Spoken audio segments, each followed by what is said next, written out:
host 2A for the vaccine story, but your abortion story is pre-recorded. Are you reading that live too? I think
You're listening to Uptown Radio. It's Thursday, February 9th. I'm Yusepa Macias. After the devastating earthquake in Turkey, Turkish international students are gathering clothes and donations to send home. Honestly, what I expected from this week was just like very mundane school things, and then suddenly this earthquake strikes. The death toll in Turkey and neighboring Syria has surpassed 20,000.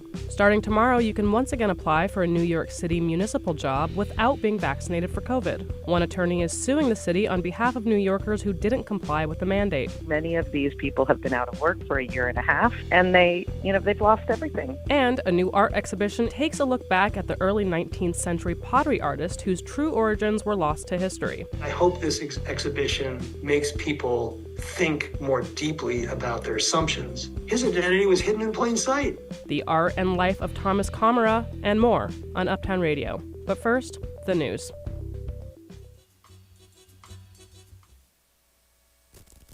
Live from NPR News in Washington, I'm Lakshmi Singh. The World Health Organization warns of a secondary disaster from Monday's earthquake cluster in Turkey and Syria. Lack of shelter and life-saving supplies poses a serious threat to thousands of displaced people exposed to the bitterly cold elements. The death toll has already surpassed 20,000 since the quake struck 3 days ago. NPR's Ruth Sherlock is in Gaziantep, Turkey, describing the extraordinarily difficult conditions rescuers are confronting in their search for survivors. In the dark and the cold, rescuers are digging through the concrete of buildings flattened all along this highway to Gaziantep. The shock and adrenaline of the first few days here feels like it's being replaced with just an unbelievable sadness. 4 days now after the quake, rescuers say they don't expect to find anybody alive under the rubble now. Even if they could have survived the lack of food, water, their probable injuries, rescuers say they won't have survived the cold. NPR's Ruth Sherlock reporting an international aid convoy has been able to cross from Turkey into rebel-held areas of northwest Syria for the first time in 3 days. The FBI so far has recovered a very limited amount of material from the Chinese spy balloon shot down off the South Carolina coast. The Bureau is working with the U.S. Navy and Coast Guard in the recovery efforts. Here's NPR's Ryan Lucas. Two senior FBI officials familiar with the operation say the Bureau has begun processing an extremely limited amount of evidence recovered so far from the Chinese spy balloon. They say only materials that were on the ocean's surface have been recovered, including the balloon canopy, some wiring, and a very small amount of electronics. The main electronics payload, however, has not been recovered yet. That means they say it is too early to assess what the intent was or how the device was operating. The first bits of evidence that have been recovered were transported to the FBI facility at Quantico late Monday for cleaning and evaluation. Ryan Lucas, NPR News, Washington. As Democrats are introducing a resolution to expel embattled Congressman George Santos, here's NPR's Windsor Johnston. A fellow freshman, Congressman California Democrat Robert Garcia, is leading the effort to remove Santos, saying he has no place in the House. George Santos is a fraud. He's lied about the Holocaust. He's lied about his education. He's lied about his career. Just recently, he's been now given classified access to important information and classified information that he should not have. A small number of House Republicans have also called on Santos to resign. Speaker Kevin McCarthy has remained behind the congressman, but has said that if an ethics investigation reveals something, the House will take action. Santos last month voluntarily stepped down from 2 of his committee assignments. Windsor Johnston reporting. It's NPR News. From Columbia Radio News in New York, I'm Vi Tran. Students are rallying at the city's Education Department headquarters in Lower Manhattan this afternoon, demanding there should be more Black history taught in New York City schools. They wanted to learn more about Black history throughout the education and not just during Black History Month. The protest was organized by the New York City chapter Black Lives Matter at school. And there will be similar protests around the country. The students are also asking for mental health support instead of school safety agents and more Black teachers. A funeral for a NYPD officer who was killed last weekend started this afternoon at a mosque in Midwood, Brooklyn. Officer Adid Fayaz, 26, died Tuesday at Brookdale University Hospital after being shot last weekend while off duty. Fayaz was a married father with 2 young children. Although he was off duty, Officer Fayaz was granted the solemn ritual of a line of duty death. His friends, family, and colleagues lined Coney Island Avenue ahead of the service to say their goodbyes. The funeral drew hundreds of mourners to the mosque in Brooklyn. New York Fashion Week is back and will kick off tomorrow, Friday, February 10, but you can catch 2 pre-shows this evening. Christian Siriano, the New York Italian Project Runway Season 4 winner, has a runway fashion show offsite today at 5 p.m. And Victor de Souza, the New York Argentine designer, has an offsite runway fashion show at 8 p.m. Francis Sola Santiago, a fashion writer at online publication Refinery29, told Reuters that Gen Z and TikTok is very prone to weird items, and that the weirder, the better. The year's fashion show will last until next Wednesday. Vitran, Columbia Radio News. The Turkish government and volunteer rescuers are scrambling to save thousands who are still trapped under the rubble from decimated buildings. And here in New York City, Turkish students are coming to terms with the aftermath of the deadly earthquake. Henrietta McFarlane visits Columbia when members of the university's Turkish Students Association are working around the clock to support their home country. It's 11 a.m. and Cenk Jomjur is taping up brown cardboard boxes of clothes, bedding and sanitary items. He's surrounded by a group of students on the Columbia campus. They were up very late last night transporting donations to the Turkish consulate in Midtown. It's been a very tiring 4 days for these students since the earthquake struck on Monday. Anything with tags on or canned food and sanitary products, pads, baby diapers, we're taking in. The Turkish embassy and Turkish consulates are accepting in-kind assistance as many residents in the affected areas have lost all of their possessions. Nearby, 19-year-old Yasemin Yüksel is setting up a table with donation signs painted red and white for the Turkish flag. New York has so many resources that we can send along their way, so we hope to help them as much as we can. Yüksel was only a few weeks into her role as co-president of the Turkish Students Association when she heard the news.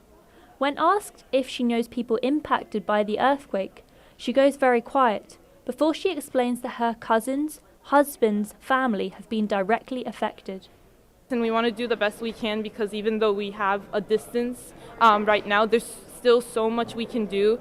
Yüksel's fellow president, 19-year-old Myra Kalaora, joined me by Zoom from her dorm room. She was wearing a pink sweatshirt. She was exhausted from the past 3 days of work. Everyone knows someone or knows of someone who was affected, which is really scary. What did you think you'd be doing this week and today?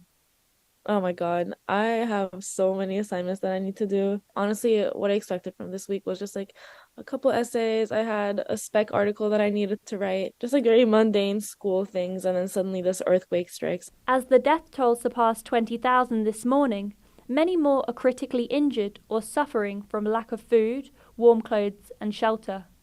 Kalaora's family live in Istanbul, so are not directly affected, but she still feels responsibility to help. It is strange to just be thousands and thousands of kilometers away, knowing that people back home are suffering. For now, Kalaora has put her assignments on hold. She can't go home. Instead, this weekend, she and other students here will be volunteering just a few subway stops away at the Turkish consulate in Midtown.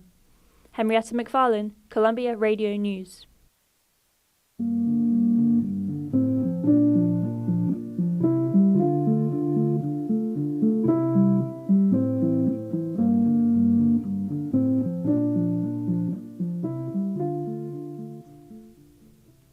New York City is ending its COVID vaccine mandate for city employees on Friday. But the people who lost their jobs over the last couple of years for not complying with the mandate aren't satisfied. The former workers have filed 3 class action lawsuits against the city for back pay and reinstatement. Oral arguments in the case started this week. Sujata Gibson is one of the attorneys representing the workers. I asked her how the city's announcement ending the mandate is affecting the cases. Well, I think the timing is very strategic and really a day late and a dollar short. They made this announcement 2 days before we had oral arguments in these 3 cases before the Second Circuit Court of Appeals, oral arguments which I think that they're fairly worried they're gonna lose, and they're now claiming that suddenly dropping the vaccine mandate 2 days before the Second Circuit decides this case somehow makes all the claims what they call moot, which means the Second Circuit doesn't have to get involved to protect these workers. But I'm sorry that, to say that that's just not accurate. Many of these people have been out of work for a year and a half unfairly and unlawfully. And they've lost everything. They've lost their careers, their lives in New York. Some have had to move out of the country. So you think that the city announcing the vaccine mandate lift was strategic?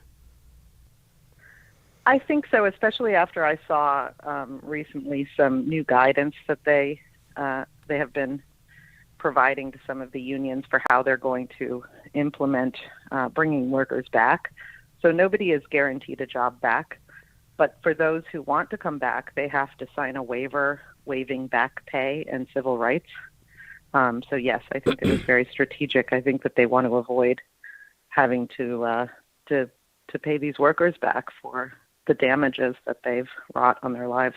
In the press release, the city states rather simply that anyone who lost their job is welcome to reapply, though they do not intend to reinstate. But it's a little bit more complicated than that, isn't it? Yes, from my understanding, and we're still getting confirmation about all of the details of the reapplication process and who's going to be eligible and not. But one of the conditions that appears to be there is that they have to waive back pay and civil rights. 96% of city workers did get the vaccine, and what would you say to people who think those who didn't get the vaccine shouldn't be reinstated? I mean, I don't understand how that would even be a viable non-discriminatory theory. At this point, we know that the vaccines can't stop the spread of COVID. There's no reason to discriminate against people whose religious beliefs prevented them from getting it in such an awful way. I mean, this is really, at this point, it's beyond question. We fully understand that the vaccines are for personal protection. When will there be a decision on this? Well, that's a great question. We don't know. It could be a matter of days. It could be weeks. It could even be months. Hopefully it won't be months, because we do need kind of urgent questions answered. Sujata Gibson from the Gibson Law Firm, thank you so much for joining us today. Thank you so much for having me. Mayor Adams has announced new legislation intended to expand safe and affordable access to abortion. The plan includes an educational campaign. Aviva Zadoff is with the National Council of Jewish Women New York. She's a fan of the mayor's new initiatives. She says education is a great way to destigmatize medication abortion and treat it as a normal procedure. She also thinks that educating the public is key, especially because of what are called crisis pregnancy centers. We also refer to them as fake clinics or anti-abortion centers, which are really what we call the service arm of the anti-choice movement. A big part of Zadoff's job is working with the Pro-Truth Campaign. That's a nonprofit that focuses on making sure people know what crisis pregnancy centers really offer. The centers typically provide counseling, support groups, and medical services for pregnant people. But the medical services are mostly limited to sonograms, which you don't need a license to do. What these centers don't provide is abortions. Instead, Zadoff says they try to dissuade people from getting them. They set up to look and sound like a legitimate healthcare facility, but they're there with the intention of keeping people from being able to access abortion services. According to the city of New York, some crisis pregnancy centers try to prevent people from accessing abortions or even provide misinformation about abortion. 311 even has a page explaining that although Roe v. Wade was overturned, abortion services are still available to patients in the New York state. But if you Google crisis pregnancy center, you'll come across websites offering assistance to women facing unplanned pregnancy. One of the first sites that pops up says, "Pregnant? Need help? You are not alone." There's a 1-800 number as well as a text helpline. The service is offered by the Archdiocese of New York. So their whole model is created on, keeping people from being able to access abortion, creating barriers, intimidating people, scaring people, telling people lies about their bodies, their pregnancies, all as a way of keeping them from having an abortion. A spokesperson who answered the phone at the Archdiocese Communications Center said they are not a clinic and they did not wish to comment on the claim that they dissuade people from getting abortions.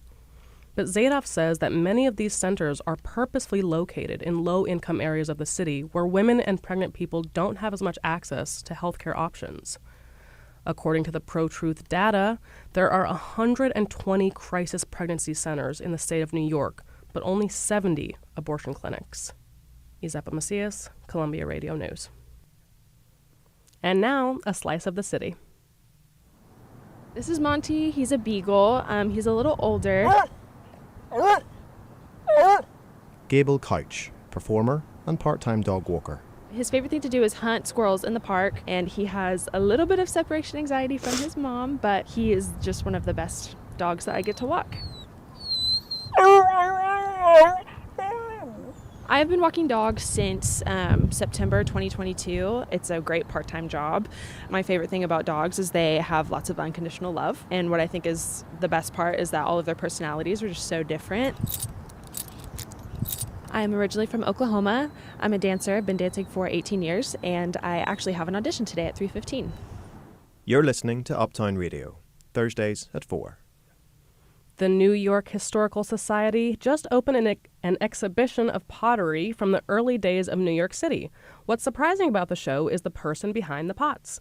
The artist was long assumed to be white, but as the exhibition points out, his true racial identity was misrepresented for years. Elizabeth Erb brings us the story behind the art. Sturdy pots, the size of milk jugs, line the walls of the second-floor gallery. Stark lighting highlights simple cobalt blue designs and glossy finish. Sally Resvick, a visitor to the museum, says they're as vibrant as the day they left the kiln. The world has changed so much, but this object is still exactly the same. The artist is Thomas W. Kamara. For a century, his work has been housed in museums across the country. But Margie Hoffer, New York Historical Society museum director, says this exhibition was especially difficult to curate. Finding documentation was a huge challenge. Piecing together the elements of the story with so many holes, having to stop ourselves from making assumptions. Kamara was a free black man living in the early 19th century New York. He worked in a European style of pottery. Over time, his history was lost. Museum records listed his name as Kamaro, spelled with a French ending.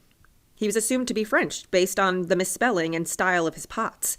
But census records discovered in the early 2000s revealed otherwise.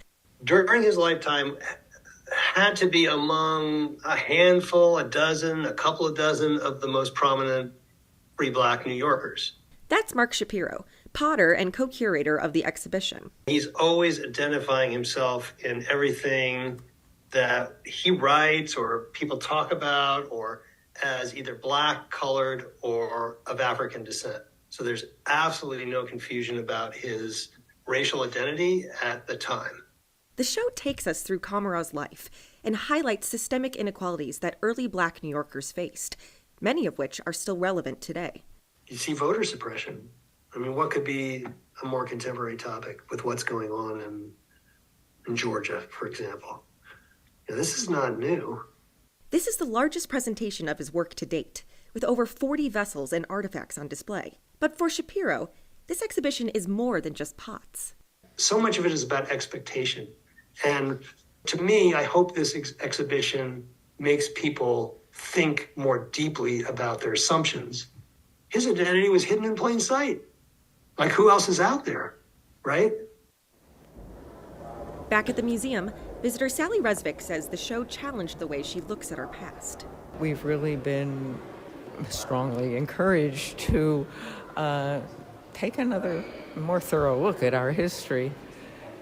And I mean, it's so exciting that I wish I were a historian. It seems like such an opportunity to explore fresh material and tell new stories. Crafting Freedom, the life and legacy of free black potter Thomas W. Kamaro, continues at the New York Historical Society until the end of May. Elizabeth Erb, Columbia Radio News.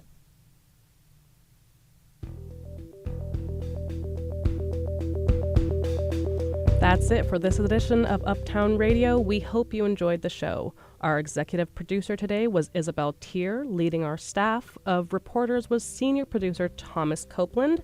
Director Elizabeth Erb coordinated our studio production team. Our producer Trisha Stortz led our copy team and assisted in the studio. V. Tran delivered our local newscast, and day reporter Henrietta McFarland brought you the latest on the ground in New York. Our instructors, Sally Herships, Robert Smith, and Lydia McCullen-Laird, advised our staff. I'm Izeba Macias. Uptown Radio is live Thursdays at 4. Until next time, you can always find us at uptownradio.org. From all of us here at Uptown Radio, thanks for listening.